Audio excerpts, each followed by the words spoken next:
Hi everyone, I hope you're all doing well. So we've made it to the final week of the summer reading program for 2020. I've been really impressed. This has been an interesting year and we really were able to seamlessly move into a virtual summer reading challenge. Thank you all who have participated and been logging in your hours diligently. Many of you have already completed the program. You still have lots of time. Even if you are registering now, you do have time. It'd be a lot of reading, but you can do it. Even if you don't complete it, feel free to register and log in some hours.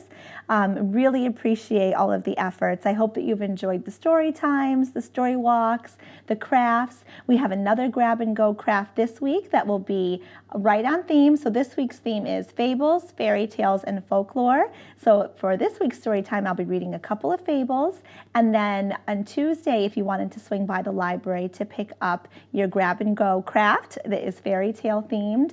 And then at the end of the week, we have a really special program from two fellow librarians down in New Jersey who will be performing beloved songs from Disney movies and also Broadway shows. So we will be streaming that live by Sunday. More details to come on that though. All right, so if you will please come along, and if you want to read a couple of classic Aesop fables with me, we'll do that next. All right, everyone, so today's story time, we're going to be reading two classic fables from Aesop's Fables, and this is the Aesop for Children, and it's with pictures by Milo Winter. So the first classic fable that we're going to read is The Town Mouse and the Country Mouse. A town mouse once visited a relative who lived in the country. For lunch, the country mouse served wheat stalks, roots, and acorns, with a dash of cold water for drink.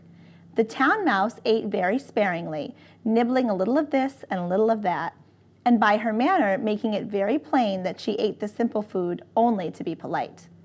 After the meal, the friends had a long talk, or rather the town mouse talked about her life in the city while the country mouse listened. Then they went to bed in a cozy nest in the hedge grove and slept in quiet and comfort until morning.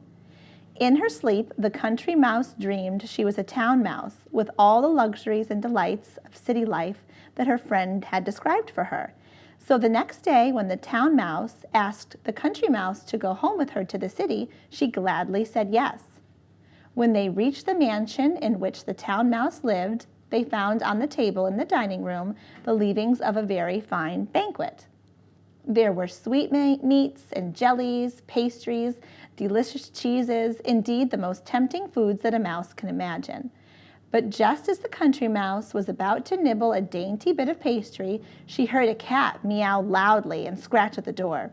In great fear, the mice scurried to a hiding place, where they lay quite still for a long time, hardly daring to breathe. When at last they ventured back to the feast, the door opened suddenly, and in came the servants to clear the table, followed by the house dog. The country mouse stopped in the town mouse's den only long enough to pick up her carpet bag and umbrella. "You may have luxuries and dainties that I have not," she said as she hurried away, "but I prefer my plain food and simple life in the country with the peace and security that go with it. Poverty with security is better than plenty in the midst of fear and uncertainty."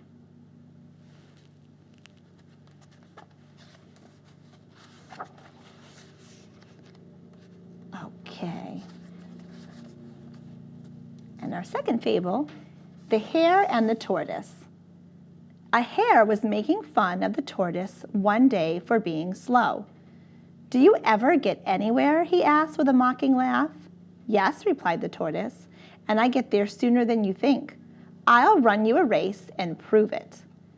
The hare was much amused at the idea of running a race with the tortoise, but for the fun of the thing he agreed. So the fox, who had consented to act as judge, marked the distance and started the runners off. The hare was soon far out of sight, and to make the tortoise feel very deeply how ridiculous it was for him to try to race with a hare, he lay down beside the course to take a nap until the tortoise should catch up. The tortoise, meanwhile, kept going slowly but steadily, and after a long time passed the place where the hare was sleeping. But the hare slept on very peacefully, and when at last he did wake up, the tortoise was near the goal. The hare now ran his swiftest, but he could not overtake the tortoise in time. The race is not always to the swift. The end. Well, thank you all again so much for participating in this year's virtual Summertime Story Challenge. You know, the theme was read on the go, and you've all been so wonderful in acclimating into this new virtual atmosphere, and I hope that you've all enjoyed it. You know, feel free when you're in the library or send me an email and let me know how it went for you. We really would love some feedback. I think I might come up with a survey to send out to see. Feel free to give any suggestions and let me know about your experience, but it's been really wonderful for me this summer, and I'm just looking forward to getting to know more and more of you. Hopefully we'll see you more in the fall. And thank you again so much for participating on the 24th. So on Monday, next Monday, I will be drawing all of the grand prizes. So stay tuned. And if you are one of the winners, you'll be getting a phone call from us. So continue to log in your hours, complete the program, and thank you so much, and keep reading. Thank you.